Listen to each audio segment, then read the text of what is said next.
कर्ण के वध ने समस्त कौरव पक्ष को विचलित कर दिया था। धृतराष्ट्र रो रो कर बेहोश हो गए थे।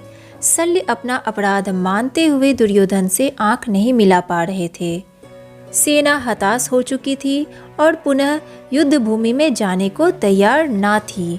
सारी स्थिति पर दृष्टि डालते हुए कृपाचार्य ने दुर्योधन को समझाया वह युद्ध का इरादा छोड़कर पांडवों से संधि कर ले, किंतु दुर्योधन ने इस सलाह पर कोई ध्यान नहीं दिया और लड़ने का ही निश्चय किया।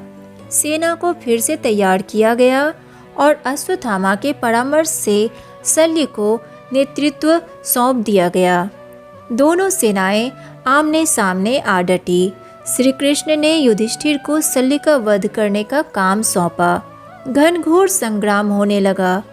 कभी कौरव सेना के पैर उखड़ते, कभी पांडव सेना पीछे हटती। कई बार ऐसी स्थितियां भी आई जब दोनों ओर के महारथियों में द्वंद्व युद्ध हुआ।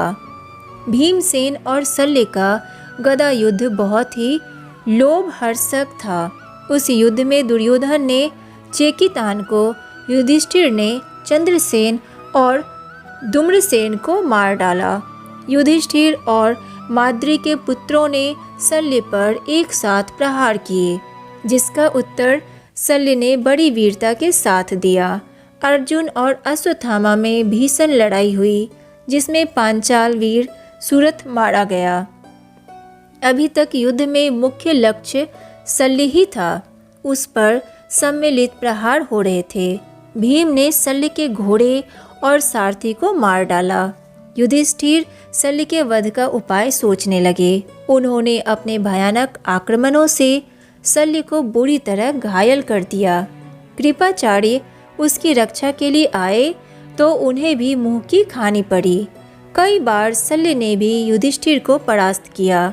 अंत में कोई चारा ना देख युधिष्ठिर ने शल्य पर शक्ति का प्रहार किया, जिसके लगते ही शल्य धराशायी हो गया।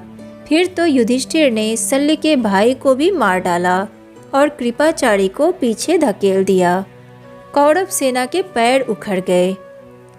दुर्योधन ने जैसे तैसे सेना को प्रोत्साहित कर पुनः युद्ध के लिए तैयार किया। फिर से लड़ाई होने लगी। नकुल, सहदेव और मात्यकी शकुन पर टूट पड़े। धृष्टद्युम्न का राजा साल्व से भयंकर युद्ध हुआ। धृष्टद्युम्न ने साल्व के हाथी को मार डाला और अवसर देकर सात्यकी ने साल्व का वध कर दिया। युद्ध के 18वें दिन दोपहर तक सेना की बागडोर शल्य के हाथों में थी। उसके मारे जाने पर शेष दिन के लिए दुर्योधन ने सेनापतित्व संभाला। पांडवों ने कौरव पक्ष के 700 रथियों का वध कर डाला। इस पर उग्र रूप धारण कर शकुनी पांडव सेना पर टूट पड़ा। उसने छल कपट का भी सहारा लिया, किंतु कोई पार नहीं बसाई और उसे पराजय का मुंह देखना पड़ा। पांडवों ने कौरव सेना का लगभग सफाया ही कर डाला। शकुनी और दुर्योधन अपने प्राण बचाते इधर उधर जा छिपते। पांडव सेना के वीर उनकी खोज करते और उन पर आक्रमण करते उन्हें पीछे धकेलते रहे। अंत में सहदेव ने शकुनी को मार ही डाला। अपनी बची खुची सेना लेकर दुर्योधन युद्ध भूमि से पलायन कर गया। अब कौरव सेना में कृपाचार्य, अश्वत्थामा, कृतवर्मा और दुर्योधन के अतिरिक्त कोई विशेष योद्धा नहीं बचा था। दुर्योधन बुरी तरह घायल हो चुका था और थकान से उसका अंग अंग शिथिल हो रहा था। उसे अपने प्राणों की रक्षा का कोई उपाय नहीं सूझ रहा था। अंततः उसने एक उपाय खोज निकाला। वह दूर जंगल में जाकर एक सरोवर में छिप गया। दुर्योधन को पानी बांध लेने की विधि आती थी, अतः उसने सरोवर के जल को शांत कर दिया, जिससे किसी को उसमें किसी के छिपे होने का आभास तक नहीं हुआ। दुर्योधन द्वारा सरोवर में छिप जाने की बात कृतवर्मा, अश्वत्थामा और कृपाचार्य के सिवाय कोई नहीं जानता था। उधर जब पांडवों ने कहीं भी दुर्योधन को ना देखा तो वे उसकी खोज लगाने के लिए प्रयत्न करने लगे।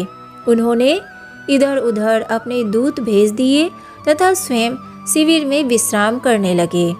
जब कृतवर्मा, कृपाचार्य और अश्वत्थामा ने देखा कि पांडव निश्चिंत होकर शिविर में विश्राम कर रहे हैं, वे तीनों चुपचाप उस सरोवर के तट पर जा पहुँचे जहाँ दुर्योधन छिपा हुआ था।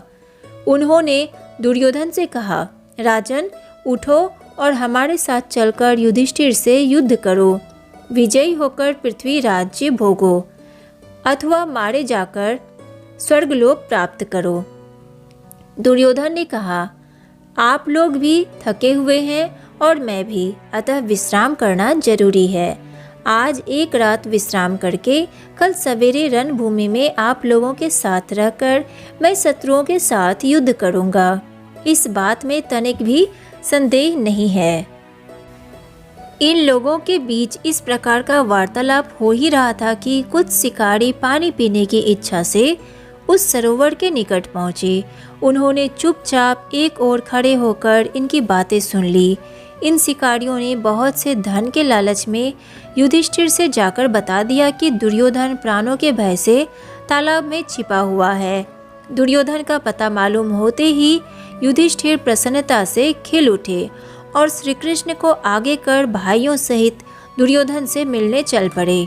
उनके पीछे उनकी बची हुई सेना तथा धृष्टद्युम्न, शिखंडी, उत्तमौजा, युधामन्यु, सात्यकी, द्रौपदी के 5 पुत्र कोलाहल करते दुर्योधन को पकड़ने की लालसा लिए द्वैपायन नामक सरोवर की ओर चल पड़े।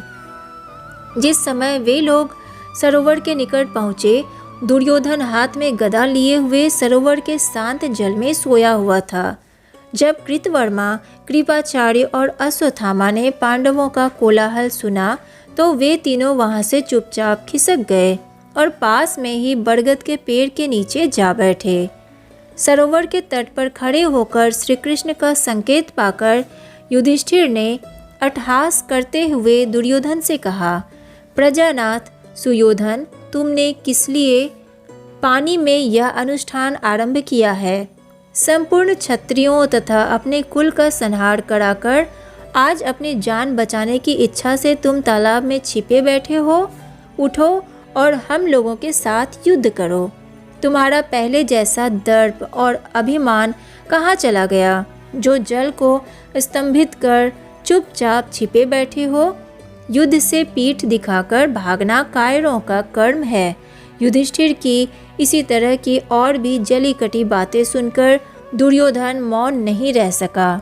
दुर्योधन ने जल में स्थित रहते हुए ही उत्तर दिया, मैं प्राणों के भय से भागकर नहीं आया हूँ।